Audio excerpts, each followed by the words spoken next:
e quando entrou fez o que fez.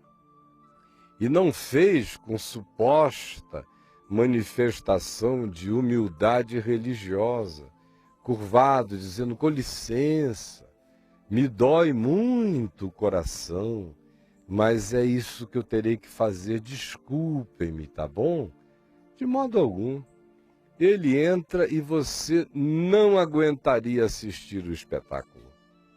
Você não aguentaria assistir o espetáculo. O que ele faz é sair virando as mesas, arrombando as gaiolas, onde os pombinhos para o sacrifício estavam presos. Imagina só a pombarada que ele libertou, soltando ali. Quebrou o gradil aonde as ovelhinhas para os holocaustos, que estavam sendo vendidas para pouparem o povo de trazerem, conforme a lei de Moisés, as suas próprias primícias do produto daquilo que eles mesmos tinham feito, ele quebrou esses gradis que já eram agora objeto de transação. Era vendido como conforto para o viajante. Não precisa trazer a primícia dos seus rebanhos lá da sua casa, vir com um badalo pelo caminho, enchendo a paciência. O templo oferece tudo pronto. E ele, que nunca esteve nem um pouco preocupado com o conforto da gente para cultuar, chegou e disse, não é assim. A casa de meu pai não é esse negócio, até porque, além de que não era assim, o pessoal ainda acrescentava ágios, acrescentava o sobrepreço, e ainda havia cambistas ali ganhando nas negociações financeiras. O que ele fez? Literalmente arrombou os gradis, foi ovelha correndo para todo lado, escadaria abaixo no templo de Herodes. Foi uma confusão sem tamanho. E ninguém vira mesas, arromba gaiolas, solta ovelhas e enfrenta aquele povo todo sem que tenha sido um tumulto desmedido. Agora, ele é aquele que é o varão mais manso e humilde, que faz de Moisés um escoteiro de mansidão, porque no Velho Testamento se dizia que o varão Moisés era o varão mais manso que havia sobre a face da terra, não o que houve. Depois de Moisés houve muita gente muito mais mansa que Moisés. E Jesus é o humilde e manso por excelência. Mas na humildade dele existe veemência, existe rigor, existe intensidade, existe coragem e existe o poder da confrontação, tanto quanto existe a sabedoria não suicida, que escolhe a hora certa para falar, para dizer, mas quando tem que dizer, diz, sem titubeio, sem vacilação, sem dubiedade alguma. Como a gente lê, por exemplo, em Mateus 23, o que ele diz no templo mesmo, naquele contexto de ter expulsado ovelhas, libertado pombos, botado os cambistas para correrem de lá, virado as mesas e descido o cacete do azorrague. A seguir ele prega uma mensagem de uma veemência poderosa, tão poderosa que foi justamente essa mensagem e aquela ação de purificação do templo, associada, conforme João no capítulo 11, à ressurreição de Lázaro, os elementos combinados que fizeram o Sinédrio dizer: na ressurreição de Lázaro, ele fez um sinal que nós não o podemos negar.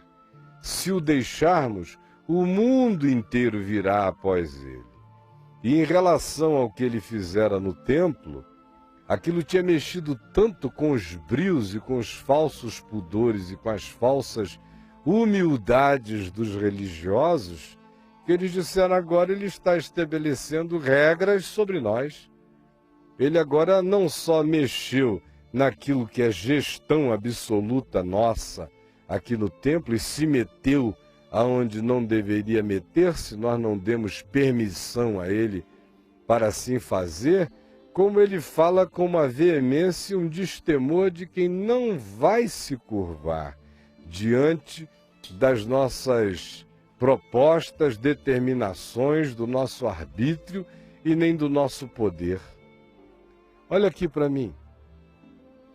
É isso que significa ter Jesus como a chave hermenêutica para entender a Escritura.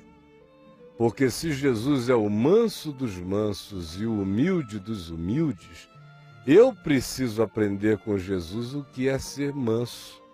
Eu preciso aprender com Jesus a ser humilde, não conforme os estereótipos da religião, nem conforme as configurações adoecidas das nossas humildades de roquidão, de ombro curvado, aquilo que Paulo chama de falsa humildade, que é apenas estereótipo, que é apenas um falar que diz não direi, não mencionarei, me recolherei, mas que na realidade ou é covardia ou é dissimulação. Quando Jesus é a chave interpretativa de toda a Escritura, acabam-se os mitos, as fantasias, e estabelece-se o significado da verdadeira espiritualidade e do verdadeiro sentido da vida conforme Jesus. E é isso que eu quero que você tenha em mente, do contrário, você vai estar sempre trabalhando e laborando com categorias falsificadas, sem entender o que de fato a palavra quer dizer em cada coisa que ela quer dizer, porque Jesus é o Verbo, é a palavra encarnada. É nele que eu sei como as coisas são. Jesus é a interpretação de todo verbo. Jesus é a interpretação de toda a Escritura. No que ele disse, eu aprendo o que Deus quer me dizer. No que ele fez, eu vejo a interpretação prática do que ele próprio disse e do que a Escritura ensinou, de modo que qualquer Escritura, em qualquer parte dela, que seja interpretada de modo a contrariar não apenas as palavras de Jesus, mas o modo de ser de Jesus, não é palavra de Deus para mim. Não é palavra de Deus para mim. Eu sou radical nesse nível, de que em Jesus eu tenho tudo. Tenho nele a chave de que abre todos os tesouros da sabedoria e do conhecimento. E tenho nele toda a interpretação que se coadune com o que Deus chama de vida. É em Jesus que eu sei como é ser homem. É em Jesus que eu sei como me comportar na vida. É em Jesus que eu sei quando é a hora de me recolher e quando é a hora de botar a cabeça para enfrentar, seja qual for o desafio. É em Jesus que eu aprendo a hora do afago, do abraço, do acolhimento, da graça que se expressa com toda a generosidade de carinho, como também é em Jesus que eu sei a hora do azorrague, a hora do enfrentamento, a hora do não titubeio, a hora de expressar as coisas como elas são. Enquanto isso não entrar na cabeça da gente, nós vamos continuar adoecidos e esquizofrenizados, tendo um